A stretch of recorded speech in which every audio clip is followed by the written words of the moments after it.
move to our question number 7 for part C and last question for our paper, MTech IT internal first paper. This question feature sections for feature selection for section mapping. Summarize with flowchart the technique for choosing attributes by DSS. We have to talk about forward selection, backward elimination, and hybrid methods. So let us see into this. Feature selection for IPS and BNS mapping. DSS must choose most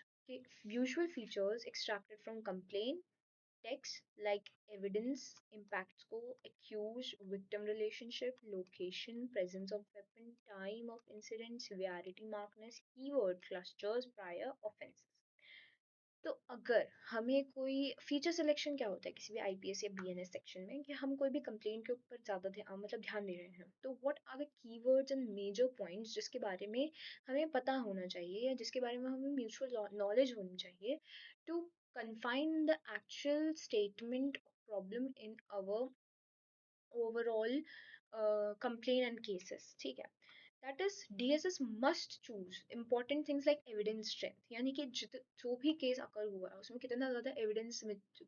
evidence data हमारे पास है impact score मतलब उस evidence से हम पे क्या फ़र्क पड़ रहा है एक्यूज और विक्टिम की रिलेशनशिप यानी कि किसी अपने ने ये चीज़ करी है या सम anonymous person tried to attempt something location कहाँ पे थी प्रेजेंस ऑफ वेपन था या नहीं टू जस्टिफाई कि क्या इम्पैक्ट रहा होगा या क्या नहीं रहा होगा so these all comes under features यानी कि जो चीज़ आपके केस को डिस्क्राइब करे वो फीचर सिलेक्शन हुआ अब ये फीचर सिलेक्शन डीएसएस के अंदर किन मेथड्स से या किन सेक्शन मैपिंग से काम करता है सेक्शन मैपिंग इज लाइक हम एक कंप्लेन के ऊपर क्या सेक्शन अप्लाई करेंगे ये जस्टिफाई या डिफाइन करना सेक्शन मैपिंग हुआ तो हमने यहाँ पे पूछे 3 प्रोसेसेस के बारे में पूछा गया है that is forward selection backward elimination and hybrid method तो इसको हम फ्लो चार्ट से समझते हैं फॉरवर्ड सिलेक्शन सबसे पहले स्टार्टिंग हुआ ठीक है कोई भी कंप्लेन हमारे पास स्टार्टिंग में आएगी अब स्टार्ट विथ नो फीचर्स यानी कि अभी हमारे पास कोई फीचर नहीं है हमें ये नहीं पता कि एविडेंस स्ट्रेंथ कितना है इम्पैक्ट स्कोर कितना है एक्यूज या विक्टिम की रिलेशनशिप क्या है लोकेशन क्या है प्रेजेंस ऑफ वेपन है नहीं है time of incident severity markers keyword जो भी है वो हमारे पास है या नहीं है हमें नहीं पता फिर हम क्या करेंगे evaluate each feature individually हम क्या कर रहे हैं हमारे पास एक केस आया और हमने हर केस में हर एक चीज़ को हर एक फीचर को खुद इंडिविजुअली एक एक फीचर लेके इवेलुएट करा कि क्या चीज़ में क्या हो रहा है किस इस एविडेंस स्कोर में इतना पर्टिकुलर पावर है या नहीं है these all the things then we pick the best feature अब हमें पता चला है कि एक कोई पर्टिकुलर केस ए है और उसमें एविडेंस स्ट्रेंथ जो है वो बहुत अच्छी है so we took the evidence strength okay अब फिर एडेड टू द मॉडल हमने वो बेस्ट फीचर्स लिए और वो मॉडल में ऐड कर दिए now try adding remaining features one by one अब हम क्या कर रहे हैं एक एक करके एक एक फीचर्स को लेते जा रहे हैं ठीक है मतलब फीचर्स हम एक एक करके एक एक फीचर को इवेलुएट कर रहे हैं फिर हम उस फीचर को लेते जा रहे हैं ना add the feature that improve performance to the most हम सिर्फ वही फीचर्स ऐड करेंगे जो कि हमारे सेक्शन मैपिंग में सबसे ज़्यादा हमें हेल्प करे जो कि हमें ये बता पाए अगर अगर कोई एक कंप्लेन आई और उसमें सिवियरिटी मार्कनेस है ही नहीं बट हम सिवियरिटी मार्कनेस का फीचर लें तो that does not make sense तो हम सिर्फ वही लेंगे जैसे कि इम्पैक्ट स्कोर की हमें कोई नॉलेज दे के रखी है किसी कंप्लेन में तो हम सिर्फ इम्पैक्ट स्कोर लेंगे impact score as a feature लेंगे हमारे केस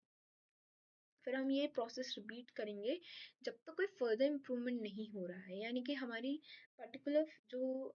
फीचर्स हमें जो प्रॉपर आउटलुक प्रोवाइड कर सकती है वो एक पर्टिकुलर किसी के पॉइंट पे आके रुक गया है इससे आगे वो बढ़ ही नहीं रहा है so we are not going to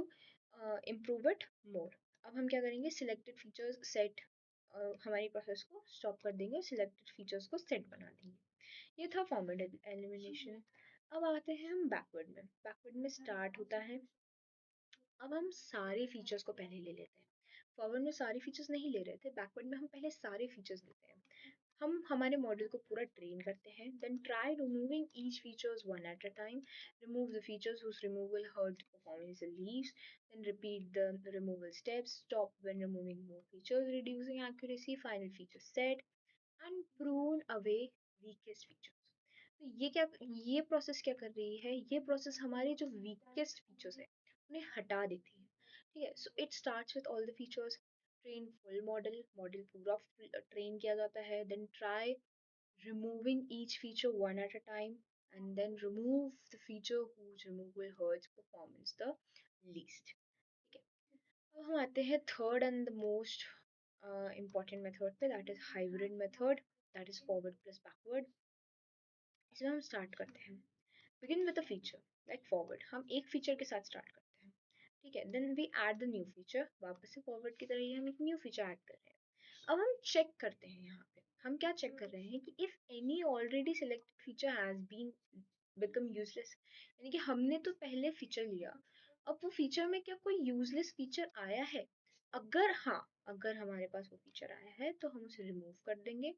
और हम उसकी जगह पे कोई दूसरा फीचर ले लेंगे, मतलब हम इस प्रोसेस पे वापस से जाएंगे. ठीक है, अब हम क्या कर रहे हैं कि अगर check if any feature should be removed. ठीक है, अब हम मैंने वापस से फीचर लिया, हम वापस से चेक करेंगे कि उस फीचर को रिमूव करना है या नहीं करना. हम इस प्रोसेस को वापस से रिपीट करते जाएंगे रिपीटेटिव ऐड साइकिल्स में. फिर हम स्टॉप कब करेंगे, when neither adding nor removing improves the accuracy. तो अगर हम सम अप करें तो फॉरवर्ड में हम सिर्फ ऐड कर रहे थे. ठीक है, फॉरवर्ड में हमने सिर्फ ऐड किया है. सब बैकवर्ड में हमने सिर्फ फीचर्स सारे ले लिए थे एक साथ सारे फीचर्स ले लिए थे और फिर हमने उन्हें माइनस किया है. हाइब्रिड में हम एक एक feature one at a time ले रहे हैं, उसे यस कर रहे हैं या नो कर रहे हैं, एंड देन वी डिसाइड कि जब हमारी यस और नो के बाद भी कोई इम्प्रूवमेंट नहीं आ रहा है फीचर में, देन इट डिफाइंस कि हमें प्रोसेस को स्टॉप कर देना चाहिए. And this is how the three processes work in data modeling or feature selection, selection mapping, section mapping in DSS. This was all about first internal paper. Now we will see the second internal paper.